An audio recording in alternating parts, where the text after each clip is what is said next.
situation that's going on right now that really needs Americans to help. It was a young man named Kyle Rittenhouse, who back when the riots broke out in Wisconsin over the shooting of Jacob Blake, this young man went with others to that town with the intent purpose of cleaning off some of the graffiti, of administering first aid to anybody that might be hurt in the riots. In the process of it, he brought a rifle with him for protection. There was a lot of violence going on, and they were going to guard the stores of businesses from looters. That night, he was putting out a dumpster fire, and as he was, a fellow who was a known pedophile began to chase after him to do harm to him. Somebody else behind him fired a gun, and he had no idea, quite honestly, who fired the gun. He turned around to see this other gentleman grabbing at his gun, and in self-defense he fired. From there, he ran down the street looking to turn himself in and looking to escape a gang. When others ran up, one punching him in the head, another one jumping up in the air and coming down, kicking him, a third one hitting him in the head with a skateboard before trying to grab his gun away. He shot and fired at that man, and unfortunately that man died. A third man came up with a gun in hand and acted as though he was going to surrender, but at the last minute began to leap at him, and Kyle fired again, wounding him. Right now, that young man, 17 years of age, sits in a jail cell in Wisconsin.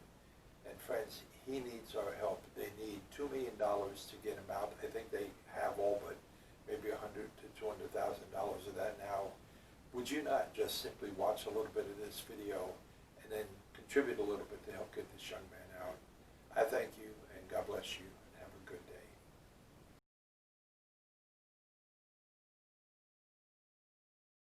Mr. Richards, have you received a copy of the criminal complaint? Your Honor, we would acknowledge receipt of the criminal complaint, waive its reading, request a preliminary hearing, specifically object to any probable cause finding for count 6. If one reads section 948.60, it talks about a minor in possession of a firearm, and then specifically goes on to subsection 3, subsection C, which states the only way a minor can be prosecuted for this offense with a rifle or a shotgun is if in fact it is not in compliance with section 941.2A, which is the short-barreled shotgun, short-barreled rifle statute. There is not probable cause contained within the four corners of the criminal complaint for this charge. All right, thank you. Well, first off, I'll note that let's take up the matter first of, although that's a misdemeanor charge, let's take it up at this point in terms of the state's response to that objection or motion to dismiss on the part of, raised on part of Mr. Rittenhouse. Mr. Binger, will that be you or Mr. Zapp addressing the court? I'll address the court, Your Honor. With regard to count number 6, the defendant is charged with being in possession of a firearm as a minor. There's no dispute in this case that he was in possession of a firearm and was under the age of 18.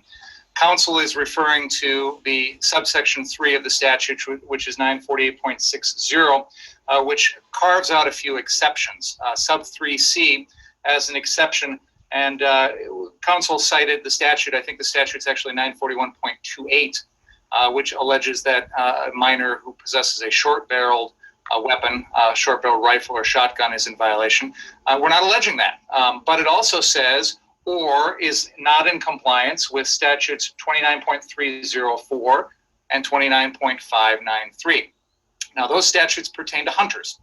They pertain to hunter safety courses, hunter certifications, and basically that's designed for minors who go deer hunting with their fathers, let's say, during deer hunting season. There is absolutely no allegation in this case, no facts, no evidence. No one is suggesting that the defendant was hunting, at least not legally, not hunting game, didn't have a license or a certification, no indication he's taken a hunter safety course. This is not a hunting case. This is a case in which he used an AR-15 to kill 2 people, and he used it while he was underage. So I don't believe that the motion to dismiss count 6 should be granted. Thank you. That's not what the statute says, Mr. Binger. look at the four corners of what the statute says. It says that if it's 941-28 short barreled, that's how it can be prosecuted. Other things can be prosecuted under the hunting statutes. It has nothing in there regarding hunter safety, hunter this, hunter that. The statute is clear on its face. I've made my argument. I have two. All right, well, for today's purposes, I'll tell you what, you can, obviously, for today's purposes, I'm going to deny the motion, but you may re-raise that issue in the future. I suggest, and perhaps, Mr. Richards, you put it into writing, bring it back, and then that way we can, I'll take another look at it if you want. But for today's purposes, I believe the four corners have been met with respect to count 6, so that'll remain. As to the remaining counts, are you requesting preliminary hearing then at this point, Mr. Richards? Correct. All right, then we'll have the matter set on for preliminary hearing. Request is noted and entered for the record. As to bond, Mr. Binger? Your Honor, the state is going to ask the court to set bond at $2 million. That is the amount that Judge Wagner set on the arrest warrant in this case. I believe that this court should honor that amount. There are numerous very powerful and valid reasons why it's an appropriate amount in this case. The defendant is charged with 2 counts of first-degree intentional homicide, as well as other very serious felonies. 2 people were killed in this case. These charges are as serious as we get in Wisconsin. There is a certainty that if the defendant is convicted, he will be sent to prison, and a strong likelihood that he will serve most, if not the remainder of his life in prison if he is convicted of these charges. Thus, a substantial amount of cash bail is necessary because someone who's facing these types of charges has the strongest possible incentive not to return to court. I would note that the defendant does not live in Kenosha, does not reside in Wisconsin, and other than a part-time job as a lifeguard, doesn't appear to have any ties to our community.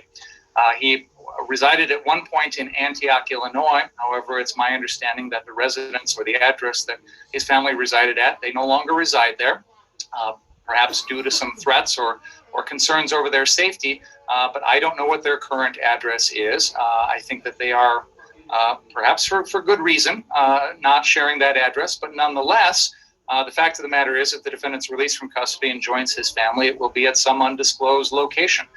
So that is cause for concern. We extradited the defendant from Illinois over strong objections from the defense. There were multiple hearings in Lake County as recently as Friday, in which the defense had filed numerous motions and arguments challenging this case and challenging Wisconsin's right to extradite the defendant. I take that all to mean that the defendant doesn't want to be here and if released won't come back. So I think that that is something the court should consider very seriously. The defense will suggest that the defendant turned himself in on the night of this incident and therefore is not a flight risk. I would suggest to the court that the circumstances have changed substantially since the defendant did that. At that time, perhaps he had the mindset that he was justified in what he was doing, that the police would hear his explanation, give him a pat on the back, and send him out the door. Clearly, that's not what happened. Clearly, he's facing serious charges in this case. And whatever his misguided or unreasonable expectations were that evening when he turned himself in, do not apply any further. We are in the midst of a very serious case here. The court, Judge Wagner, has already set $2 million bond. I think that's an appropriate amount, and I would ask that the court honor that. In terms of the non-monetary conditions of bond, we would ask that the court order that the defendant not have, possess or have any weapons in his possession. I would also ask that the court order no contact with the following individuals: Gage Grosskreutz, Richard McGinnis, Dominic Black, as well as relatives of the victims in this case, including John Huber, who is here by Zoom, Karen Bloom, who is Anthony Huber's mother, and Charles Rosenbaum, who is a brother of the victim, Joseph Rosenbaum. Thank you. All right, and Karen, did you say Bloom? Is that B-L-U-M or a different spelling? I think it's B-L-O-O-M. That's correct. O-O-M? Okay, all right, thank you. I heard the government's argument. Last time I checked, having went through an extradition hearing is not a valid basis to have a higher bond when one is only asserting one's constitutional right to have that hearing. Further, On the video, which this criminal complaint is based on, it's clear that the client, Kyle, tried to turn himself in to law enforcement. They chose not to accept his surrender. He went to the Antioch Police Department, where he was from. He turned himself in. He waited for the Kenosha Police Department to go there. The criminal complaint is full of material omissions, whether through negligence or through recklessness.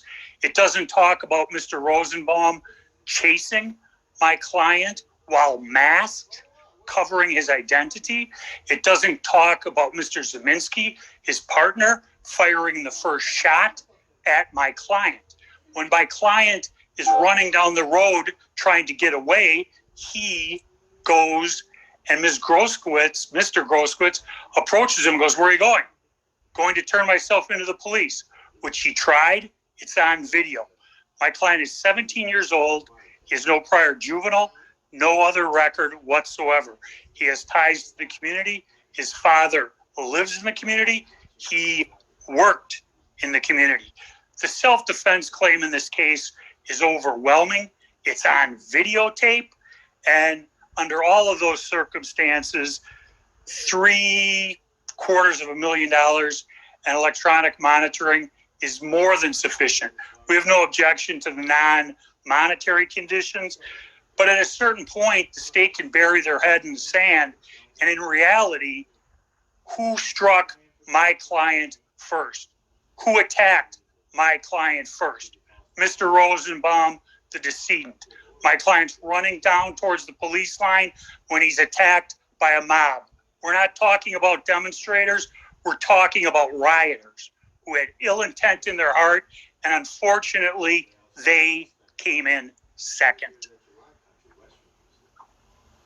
All right, thank you, Mr. Richards. Court's aware these are allegations, but they are the most serious of allegations. They're incredibly serious. And again, if a conviction occurs, and only obviously if a conviction occurs, the defendant would likely face either life imprisonment or an imposition of many decades. That is very concerning to this court. The issue for bail is to secure the defendant's appearance in court. In this case, that I note that, as I said before, the exposure is great. There's a report that Mr. Rittenhouse did flee the scene of the occurrence. He left the state, as a matter of fact, was then involved in a contested extradition hearings to be returned to the jurisdiction of the Kenosha County. Mr. Richards is right, does have a right to contest extradition, but the issue that this court has to determine is what, pursuant to the statutes, are what issues are there with respect to the basis of whether or not Mr. Rittenhouse is a flight risk or not. Now, again, I don't feel that at this juncture, at this point in time, Mr. Rittenhouse has significant ties to Kenosha County. And as such, I believe that there's a reasonable basis to believe that a very significant cash bond is necessary to assure this defendant's appearance in court, as court does believe that he is a flight risk, based upon the comments I just made.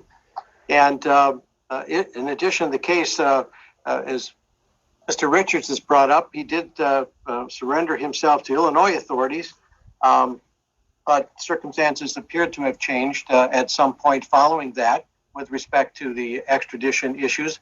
But again, that's not, this court doesn't take in it, hold it against Mr. Rittenhouse, if you will, in terms of exercising his constitutional rights in the state of Illinois. More to the point about whether or not Mr. Rittenhouse will appear as required in the state of Wisconsin in Kenosha County for court and court appearances. Court, as I said a minute ago, does believe that for the reasons stated, Mr. Rittenhouse is a flight risk.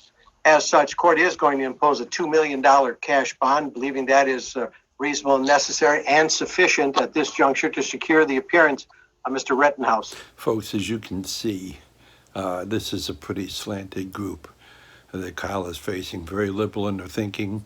As a young man that had to run for his life, to hear the father of the man who hit him in the head with the skateboard call his son a hero is nothing short of scary. But I ask you if there's anything you can do to help I'm going to put a link up here for you to send to and ask you to send in help. We need to get this young man out of jail. I thank you. Just try to picture him as your own son and imagine what it's like for his mom.